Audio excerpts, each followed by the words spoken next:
വിവിധങ്ങളായിട്ടുള്ള പദ്ധതികൾ പയ്യന്നൂർ മുനിസിപ്പാലിറ്റി നടപ്പാക്കി വരികയാണ്. നമ്മുടെ കേന്ദ്ര സർക്കാർ ഉൾപ്പെടെ രാജ്യത്താകെ നടപ്പാക്കിക്കൊണ്ടിരിക്കുന്ന സ്വച്ഛ് ഭാരത് പദ്ധതിയുടെ ഭാഗമായിട്ടാണ് നമ്മുടെ കേരളത്തിലും മാലിന്യമുക്ത കേരളം എന്ന് പറഞ്ഞൊരു ക്യാമ്പയിൻ മുന്നോട്ട് കൊണ്ടുപോയിക്കൊണ്ടിരിക്കുന്നത്. അതിൻ്റെ ഭാഗമായി പ്രധാനപ്പെട്ട നഗരങ്ങളെ സ്റ്റാർ റേറ്റിംഗിലേക്ക് മാറ്റുന്നതിൻ്റെയൊക്കെ ഭാഗമായിട്ടാണ് വിവിധങ്ങളായിട്ടുള്ള പദ്ധതികൾ ഇപ്പോൾ ആവിഷ്കരിച്ച് മുന്നോട്ട് പോയിക്കൊണ്ടിരിക്കുന്നത്. നമുക്ക് നല്ല നിലയിൽ നമ്മുടെ സാമൂഹിക ജീവിതം ഉറപ്പാക്കാൻ ആവശ്യമായിട്ടുള്ള നിരവധി പദ്ധതികൾ ഇപ്പോൾ തന്നെ നടപ്പാക്കിക്കൊണ്ടിരിക്കുകയാണ്. അതിൻ്റെ കൂടെ ഏറ്റവും പ്രധാനമായിട്ട് വേണ്ടത് ജനകീയ ബോധവൽക്കരണ പരിപാടികളാണ്.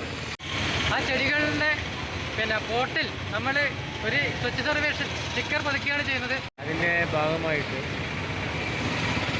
ശുചിത്വവുമായി ബന്ധപ്പെട്ട് പൊതുജനങ്ങളെ ആകെ ബോധവൽക്കരിക്കാൻ കഴിയുന്നത് നമ്മുടെ മാലിന്യം നമ്മുടെ ഉത്തരവാദിത്വം എന്ന നിലയിലേക്ക് ഓരോ പൗരനും ഉയർന്നു വരുന്ന നിലയിലേക്ക് ബോധവൽക്കരണം നടത്തുക എന്നുള്ളതാണ്.